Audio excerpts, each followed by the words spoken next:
Hello everyone, welcome back to another video. आज के इस वीडियो में हम जानेंगे De Morgan's and Bertrand's test के बारे में। लास्ट दो वीडियोस में हमने D'Alembert's test and Raabe's test के बारे में बात की थी। तो आइए देखते हैं क्या है ये।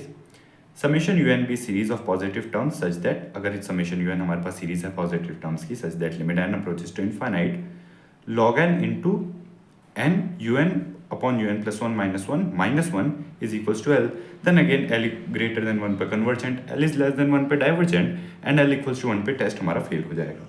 ये टेस्ट हमारा तब यूज़ होता है जब हमारा डीएलएम्बर्ट्स रेशियो टेस्ट भी फेल हो चुका है एंड राबीज टेस्ट भी फेल हो चुका है। अब यहाँ पर आप देख सकते हैं राबीज टेस्ट में हमने जो टर्म यूज़ की थी वो की थी n into u n upon u n plus 1 minus 1। हमने यहाँ पर उसी टर्म को लिया, -1 किया है एंड देन ये log n से मल्टीप्लीकेशन में है, तो log n into this term किया है हमें, और हमें लिमिट चेक करेंगे कि लिमिट हमें क्या मिलेगी। तो आइए देखते हैं इसका एक एग्जांपल, इससे ज़्यादा ये क्लियर होगा। तो हमारे पास एग्जांपल कुछ इस तरीके से है। सीरीज है हमारी 1 + 2 square upon 3 square plus 2 square 4 square upon 3 square 5 square and so on. अब यहाँ पर हमें इस सीरीज का फर्स्ट टर्म जो है वो नेग्लेक्ट करना होगा, नहीं तो हम इसका जनरल टर्म क्रिएट नहीं कर पाएंगे।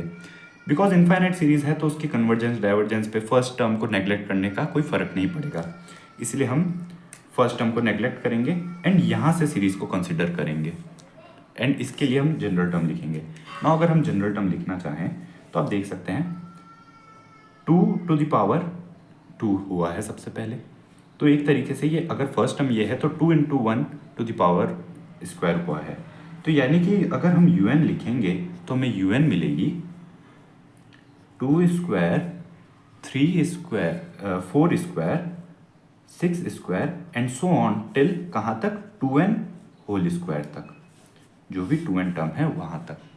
एंड देन अगर हम डिनोमिनेटर लिखें तो हमें मिलेगा 3 square 5 square 7 square and so on, और नंबर्स चल रहे हैं, यानी कि हम लिख सकते हैं 2n plus 1 whole square. Alright, now अब हम देखते हैं हमारे पास un अपॉन un प्लस 1 क्या बनेगा। un अपॉन un प्लस 1 हम देख सकते हैं 2 square 4 square into 2n whole square and 3 square 5 square and so on till 2n plus 1 whole square. ये तो हमारी un की वैल्यू हो गई। देन un प्लस 1 का रेसिप्रोकल हमारे पास क्या आएगा 3 square 5 square 2n and so on till 2n plus 1 whole square and then next term होगी 2n plus 3 whole square upon, अब यहाँ पर देखिए 2 square 4 square and so on till 2n whole square. ये तक तो चलेंगे ही un प्लस 1 में। नेक्स्ट टर्म un प्लस 1 की जो आएगी वो आएगी 2n प्लस 2 होल स्क्वायर। अब हम देख सकते हैं यहाँ तक ये सभी टर्म्स कैंसल आउट हो जाएंगी, 2n होल स्क्वायर तक सभी टर्म्स कैंसल आउट हो जाएंगी, डिनोमिनेटर में भी एंड न्यूमरेटर में भी। तो हमारे पास क्या बचेगी, हमारे पास सिर्फ लास्ट की ये 2 टर्म्स ही बचेगी। तो हमारे पास जनरल टर्म जो आएगा वो कुछ इस तरीके से आ जाएगा un अपॉन un प्लस 1। ना un अपॉन un प्लस 1 में अगर हम डीएलएम्बर्ट्स रेशियो टेस्ट लगा कर देखें तो limit n approaches to infinite जो हमें मिलेगी un अपॉन un प्लस 1 वो क्या मिलेगी देखते हैं हम यहाँ से 2n या फिर सिंपली n कॉमन आउट ले सकते हैं, तो हमारे पास मिलेगा 2 plus 3 upon n whole square upon 2 plus 2 upon n whole square.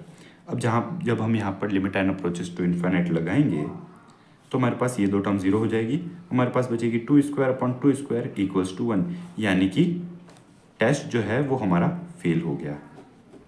Alright, अब अगर हम यहाँ पर राबीज टेस्ट लगाना चाहें तो उसके लिए हमें n into un upon un plus 1 minus 1 find out करना पड़ेगा।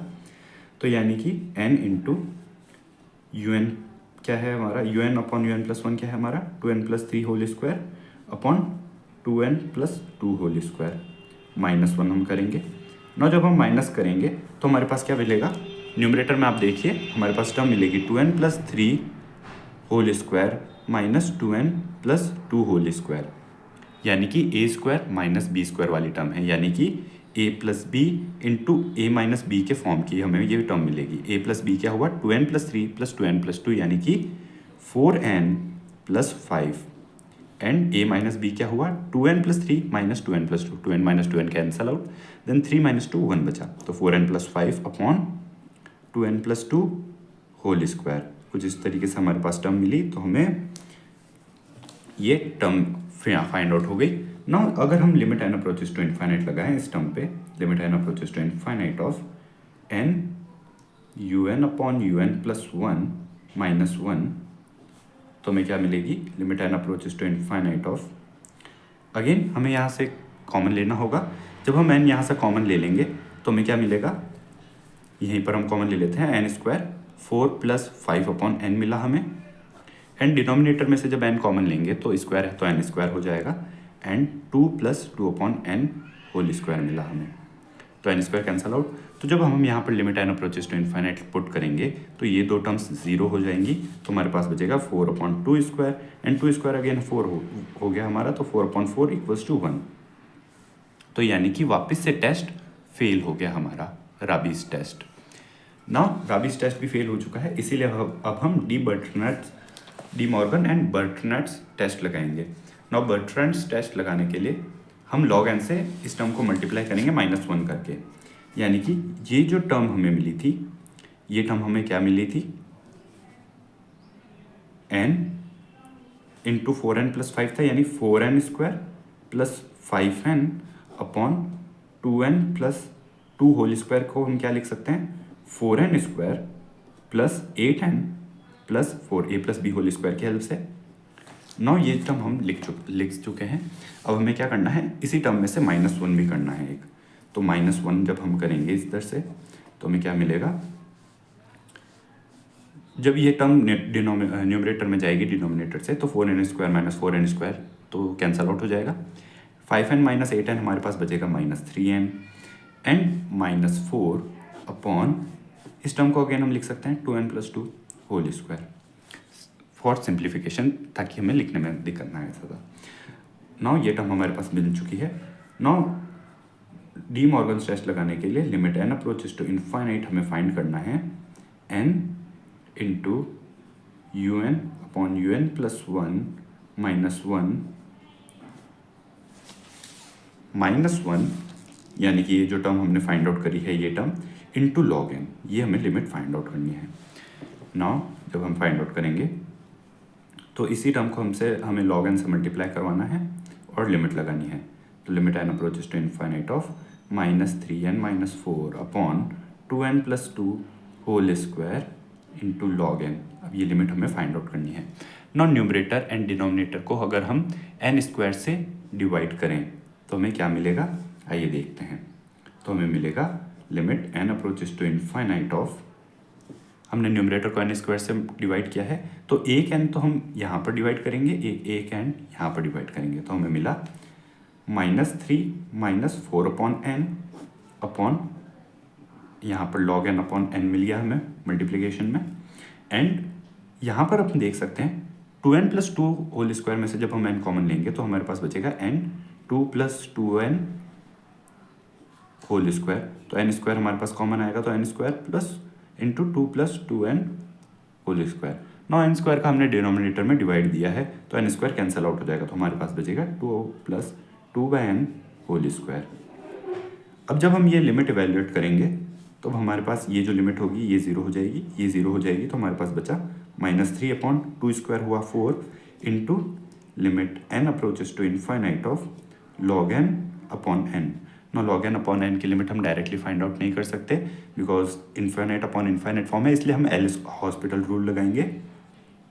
एल हॉस्पिटल रूल के अकॉर्डिंग हमें इसका dy/dx करेंगे एंड इसका भी डिफ्रेंशिएशन करेंगे, यहाँ पर n के रेस्पेक्ट में करेंगे बिकॉज लिमिट n के रेस्पेक्ट में है, तो हमारे पास लिमिट मिलेगी -3/4 into limit n approaches to infinite. L'Hospital rule के अंदर हम इसको डिफ्रेंशिएट करेंगे, log n का डिफ्रेंशिएशन हुआ हमारे पास 1/n एंड n का हुआ 1।